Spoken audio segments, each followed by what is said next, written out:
So the bells are ringing. It's time for the Nudelberg Daily Huddle. Good morning, Mark Nudelberg. Good morning, Steve Nudelberg. Good morning, Shay Money. Welcome Why to the Nudelberg Daily Huddle. Why is that so weird to hear you call me Steve? What is that? Yeah, because you're my dad. Right. We should actually. It's so funny though, because we really can't find what like feels good. It's like we're on a business meeting. I'm like, yeah, this is my dad, and it's like, do I really want to say dad? And then it's like we're here, and it's hello, Steve. Daddy, what do you think? Yeah. Good morning. Good morning. Good morning. So, really, great shout out to everybody. It's Wisdom Wednesday. It's Hump Day. It's the last day of the month, the last day of the quarter. We're going to talk all about taking inventory today. But just like normal, we got good music. We got good current events, really good current events. Good morning, Susan. Welcome to the show. Good morning, Carissa, a regular. Carissa, thank you for your support. Scott Garber, I know you've been trying to track me down, but I am on the half hour, man. It is crazy. I am not ducking you, my friend. Or my nephew. I dig you, and I want to catch up with you. So let's just get on the calendar and do that. Good morning. Shout out to Scott. Scott had Brandy Chastain as a guest on his podcast yesterday. Did he really? Yeah. Shout out to the women's U.S. soccer and Brandy Chastain. How did he do that? Just the way we teach people. Reached out through LinkedIn, sent a message, bam, bam, connected. She was super interested in being on the podcast, and away it goes. Scott is taking exactly what we teach and putting it into practice daily, and it works. You know why? Not surprising. Here's a cool takeaway. You know why? Because he's a football player and he's used to being coached. He can be coached. He listens. You don't pay attention to the coach on the football field. You sit on the bench. So if you want to get in the game, you got to be coached. So anyway, lots of great people here this morning. Dorcas, thank you for yesterday. Tammy McKenzie is killing it with video. Way to rock that. Fantastic. Kim Swears, we're shouting out to you today, so stay tuned. But let's go to motivational music.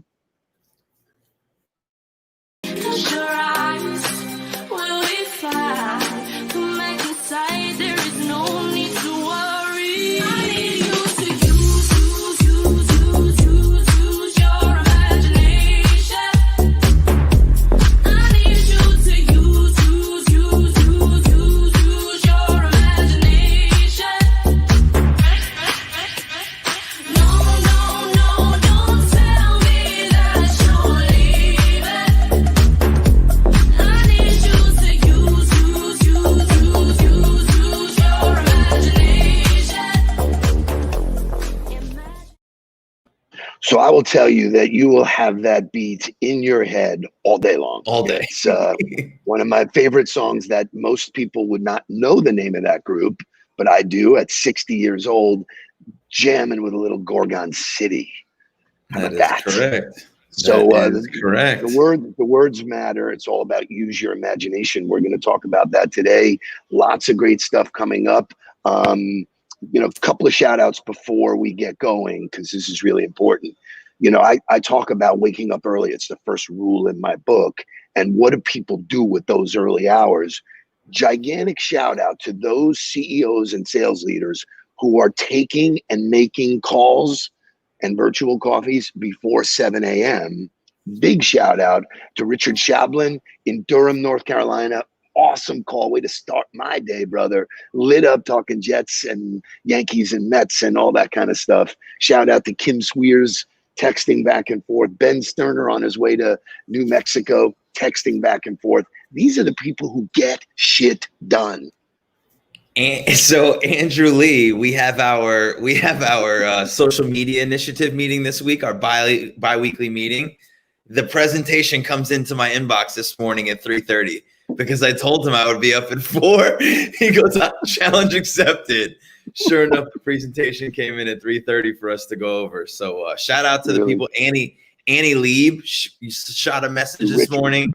So for everybody that is getting up early and getting stuff done before everybody else, getting those extra hours, it's awesome. Shame on me. I missed Annie Lieb. We were texting. We were LinkedIn, chatting back and forth this morning, just about great stuff. And she's doing a podcast with our bud, Scott McGregor. And so I posted a picture of Eddie Murphy going like that. And she goes, Axel Foley in the house, man. That's awesome.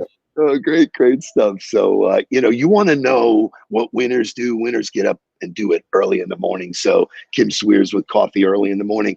Let's get into some fun current events that we can use today. So Facebook's already shouted out us that we use somebody else's music. So for those of you watching on Facebook, they got a problem with us using the music. And you know what I say to those people. Let's get into, so yesterday, Ben Sterner said, Howard Stern is out. The Nudelberg Daily Huddle is in. Well, wouldn't you know that on this day in 1985, Howard Stern got fired. Bam. Guys like Eddie Murphy worked for NBC, and they had a dirty, he had a dirty act, and that was fine. Successful, yeah, sure. That was okay. Now, what do they say when you bring that up to them? Well, they say that's a rational argument. Nobody at NBC is rational. So, yeah. I had a great bit. I was going to come out here. Can I tell you about this? Please do. Did you know about this? I don't know anything. Well, I was going to come out here. I just show up late and they put a suit on me and I come out. I had gone out and gotten a dead horse that I was going to drag on and make it do a swale bit.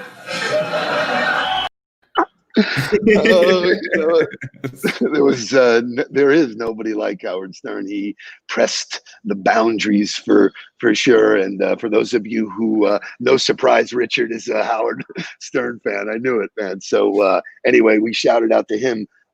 In one of the huddles last week, we talked about the Jetsons and their anniversary. Well, today is the anniversary of when the Flintstones were originated. The series takes place in a romanticized Stone Age setting and follows the activities of the Flintstones and their next door neighbors. September 30th, 1960 was when that happened. I was actually 4 months old when that happened. So let's, and Mark sang the theme song. I was going to say, finally I can sing the song now. I think he merged the song. So go to the theme song.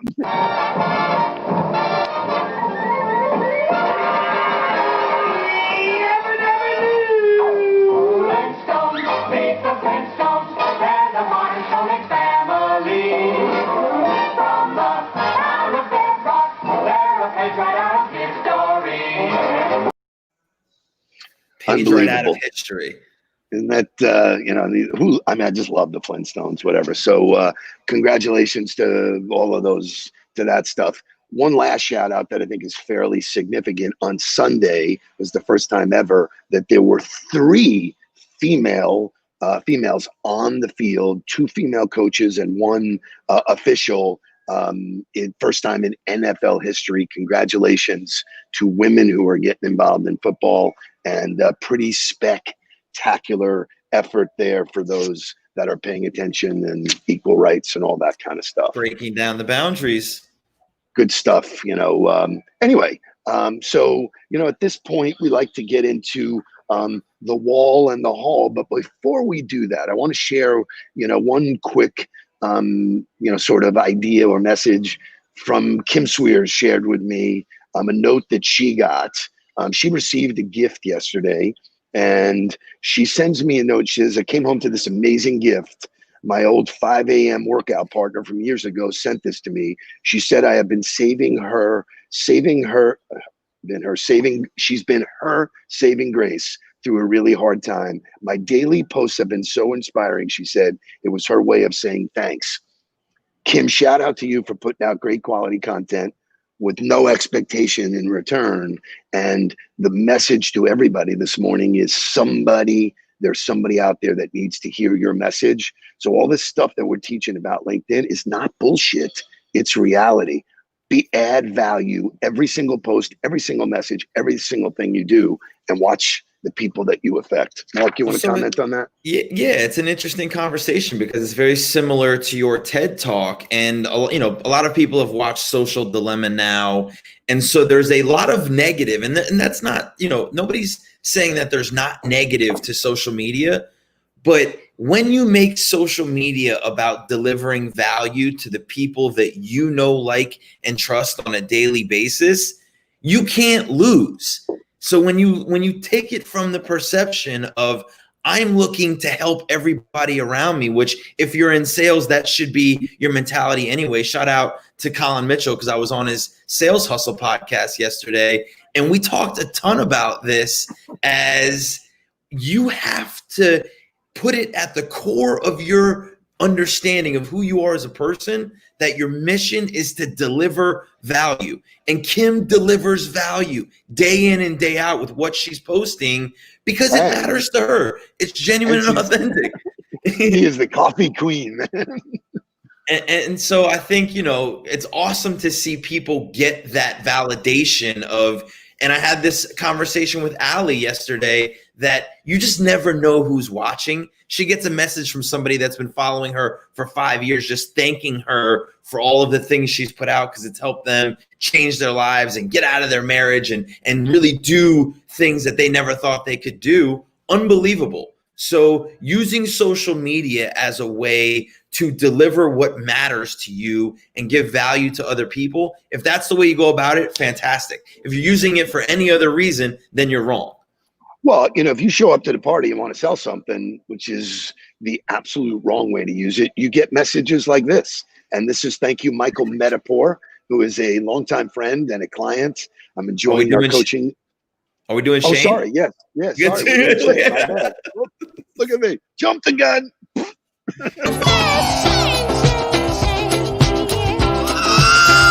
Shame on you if you can't pass through.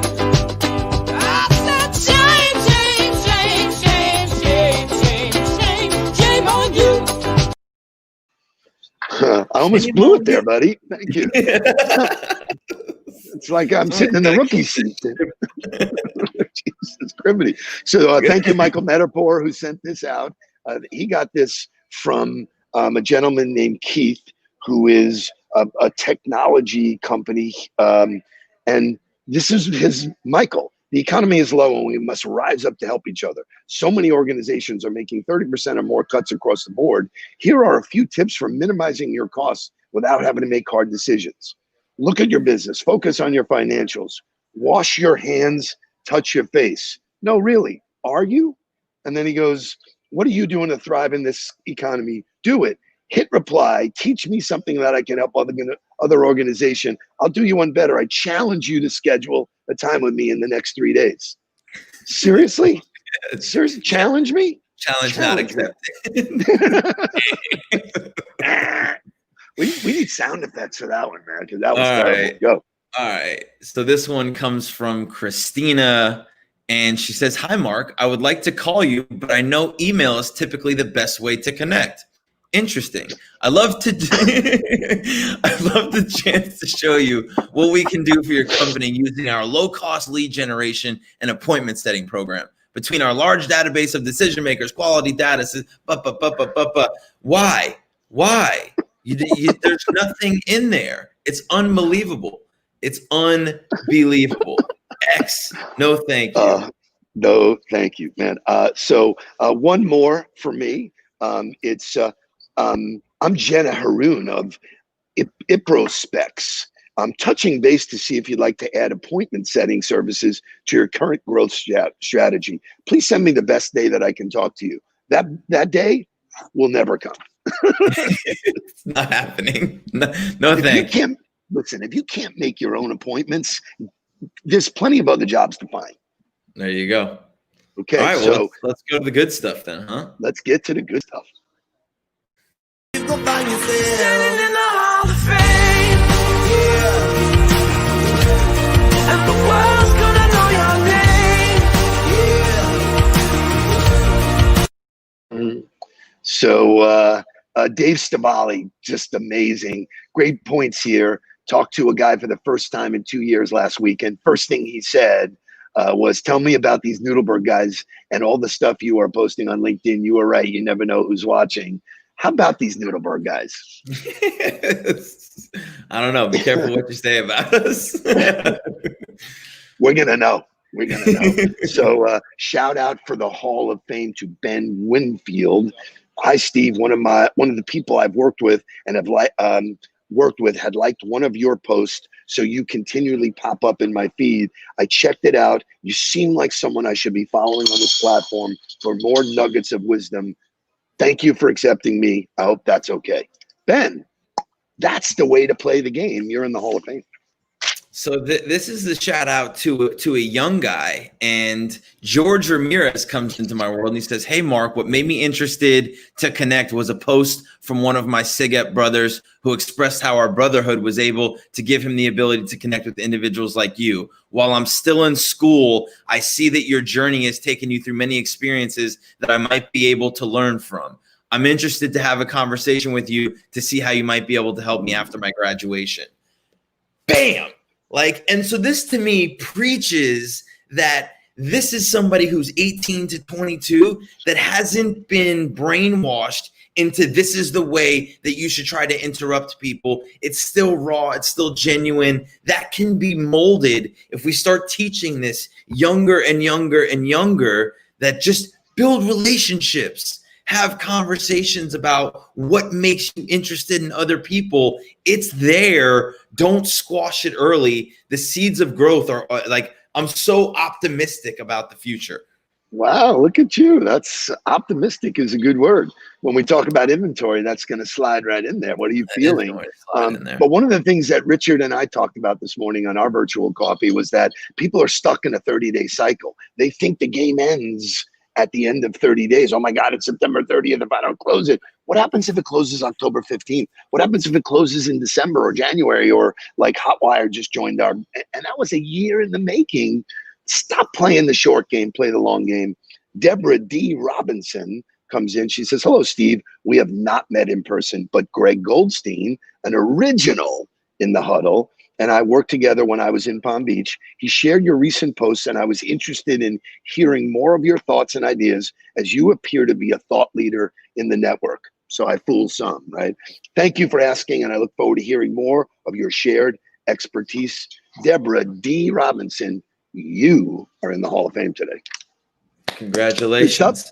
Good stuff. Yeah, so, great Hall of Fame members this morning. I think, and to Richard's point, they're stuck in a 30-day cycle. I would challenge that probably comes from leadership. Like, how do sales leaders deal with people, and how are they instructing people that this is the deadline and this is what they have to meet, and being focused on the outcome? We talk about it all the time, but like, are they being coached on the activity, and what's happening when you get a sales professional who doesn't hit the quota at the end of the month? Go ahead. This is so great. So when we do the wall of shame, people are spitting up their coffee. So it's like, yeah, right. That's really good stuff, because you can't make this shit up. I got a whole file that we're going to get to. Before we move into the real content today, and I'm really excited to do this, I wanted to talk about another post that somebody had made. And one of the reasons why I'm in LinkedIn the way I'm in it is that it's a learning platform. This has never been a place where I can go to and just pull stuff out that makes me better. So I found this post where I wasn't even connected to the human being. I will be, hopefully. But Gong Labs analyzed 13,000 sales calls from 2020 and said deals using video at any point in the process. So I love the fact that they use process, are 128% more likely to close. If I put that information in front of you, do you think you should use video? It's unbelievable. McFly. Show up different. It goes back to the core principle of show up different. Every client we have, every conversation, I go, how many videos did you receive today? None. You're looking for points of differentiation, the way to stand out in a crowd. This is incredible stuff that allows you, it's the learning platform. Pull that stuff out. What's happening? What are the trends? Get on and do it. Be an early adopter and see what happens. So today I wanted to talk about inventory. So we'll shift gears to that. Scott Graham, great stuff. And listen, Scott and I met when I made a presentation in Tampa for the folks at Dex. We had a lot of their clients and prospects, and Scott came to that one, and we've been friends ever since. And look, he's in here and we're sharing information. So not every relationship is about a sale. Just stop. Okay, so let's take inventory. That's one of the things we can take inventory. First thing we should do is decide, what does inventory mean? The noun, a complete list of items such as property, goods in stock, or contents of a building. And I'm going to say contents of your mind. What is rattling around in there? That's with a real inventory. So I can easily go downstairs into my storage shed and look at all of the shit that I've compiled. Well, you know what? That blocks me from bringing in new stuff. There's only so much room in that shed. So it's a very good visual for me to say, hey, how can I clear out some stuff? And I probably should have had the Eminem song, Cleaning Out My Closet, because Wow. you know what? That's what we need to do. How about that, huh? Impressed. Very impressed. Well done. All right. 60 and full of piss and vinegar, dude. A hip hop reference. I love it. So here's the verb of inventory. What is the action item? And this is where it really gets good, is make a complete list of, enter in a list. So you got to write this stuff down. Any comments before I dig into some stuff here, my friend? No, I think understanding that when we're talking about inventory, it's inventory of, if you look at the building as your head and what's inside of it, and number one, how organized is it, right? When we talk about mindset, we train people, you know, if your schedule is cluttered, if your house is cluttered, if your physical environment is cluttered, then it's guaranteed to be cluttered up here. So it all feeds into each other. I'll tell you what, do me a favor. I need to do this and put the X out there, and I'm calling you out, John San. Negative information like Disney laying off, you can find that information everywhere else. The Daily Huddle is not about negative information. Control what you can control. I'm not part of Disney. I don't want to talk about that. I want to talk about my stuff. So Big X, sorry, brother, do not bring that shit in my closet. Love it. Stay positive. Okay. So here we go. So Michael Gervais, who is one of our favorites. If you haven't seen, Lori loves him. Great Finding podcast Mastery guy. Podcast. Finding Mastery Podcast is his podcast. Say it again. Awesome. Finding Mastery. Finding Mastery. He does a whole thing on do some inventory. And here's how he relates it to athletes. Athletes have feedback loops, right? So Mark, I want you to speak about that. It's cool, John, but you know what? Let's just leave that stuff on the outside. Do some inventory. So athletes have feedback loops. Talk to me about that. So, and this is because they actually review their behavior, but athletes go out, they do the thing. So they get taught whatever they're supposed to be doing that day prior to it. They go and do it, and then they get the feedback right after. They get feedback during the coaching and feedback after in the film review. So this loop of being able to do the action, get review on the action, make the adjustments, and do it again is the loop that continues to evolve them to make progress. Yeah, it's so I find his conversation, and he works with Pete Carroll on a lot of stuff. No surprise, a derivative of that is Russell Wilson. So that team is thinking way ahead of everybody else. They are taking inventory of what's going on in and around them all the time. And so these are great A words. They're looking for alignment. They're looking for believability. They're looking to adjust to adversity. Adversity is going to happen. It's going to happen in your sales life. It's going to happen in your personal life. It's coming. I don't know how it's coming. I don't know what form it is. You talked about obstacles yesterday, Mark.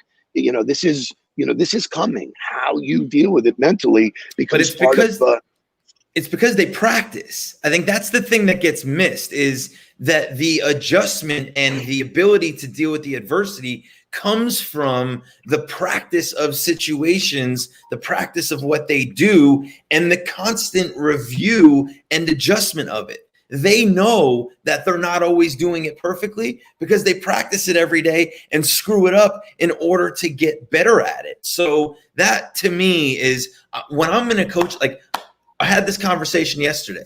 Somebody that I'm working with wants to really get better at video. Well, I asked her, I said, how much time are you spending talking to yourself in the mirror? Because it's the exact same thing.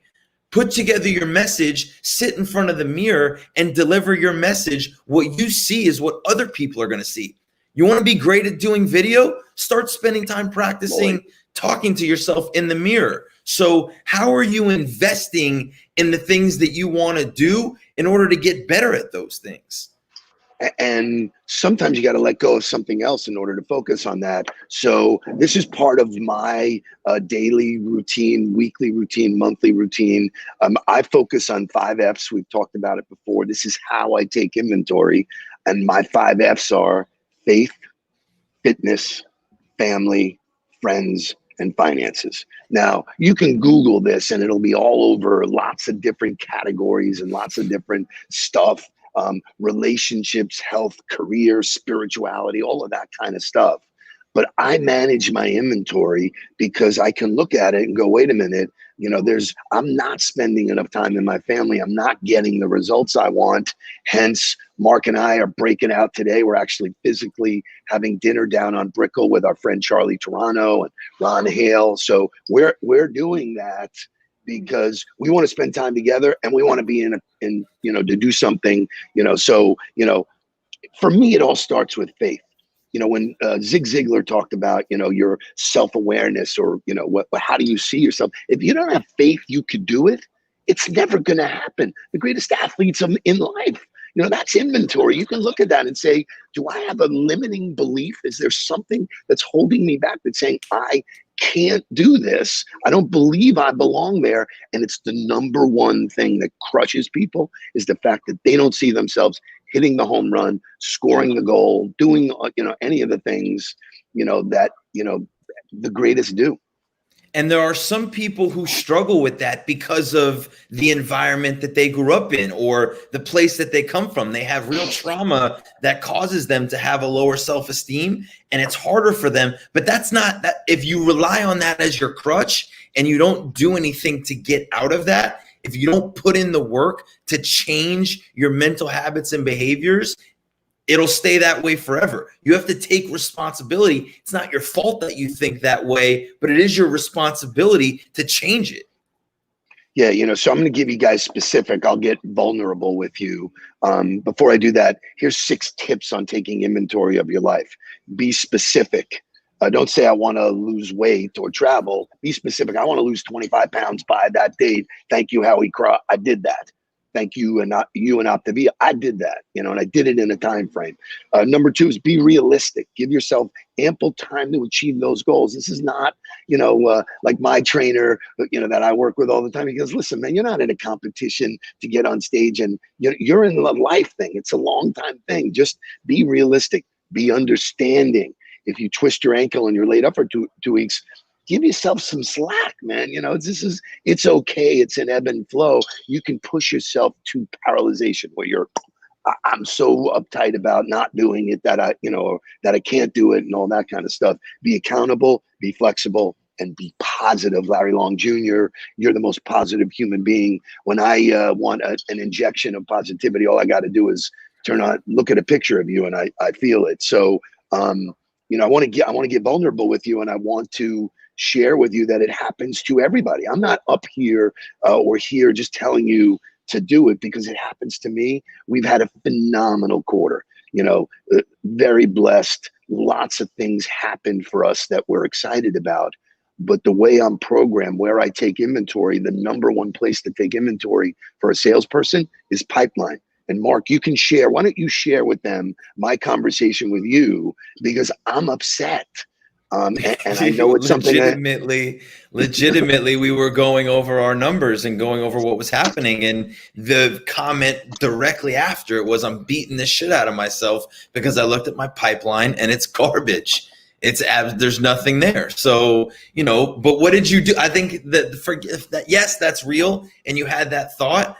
But then you spent this morning going through it, clearing it out, putting together your action plan of how you were going to build the pipeline back. You immediately took action to fix what you saw was wrong. I think for people that are at the end of this month and didn't hit their number, aren't where they need to be, take inventory of the behaviors of the month, figure out what didn't work, get rid of it, and put together your plan for next month in order to ensure yourself the opportunity to be successful. This was really, really fun. We're right inside of 30 minutes. Boy, the show just keeps getting better and better, dude. I love doing this with you. Can't wait to have dinner with you tonight, break some bread. have some. Well, you can't have bread, but we'll have some. I will have some I steak will and leave- potatoes. I will tell you that. I will leave you with this, and this blows people's mind. When I ask this question, when do lions hunt? They go, oh, at night, or they like, lions hunt when they're full. So we Mic are drop. chock full of new clients. I'm getting after it. Get after it with me. Take some inventory. If you want to have a virtual coffee and discuss your inventory with me, I'm here for you. Stay on the ball. Go. Let's go. Take us home. Close your eyes.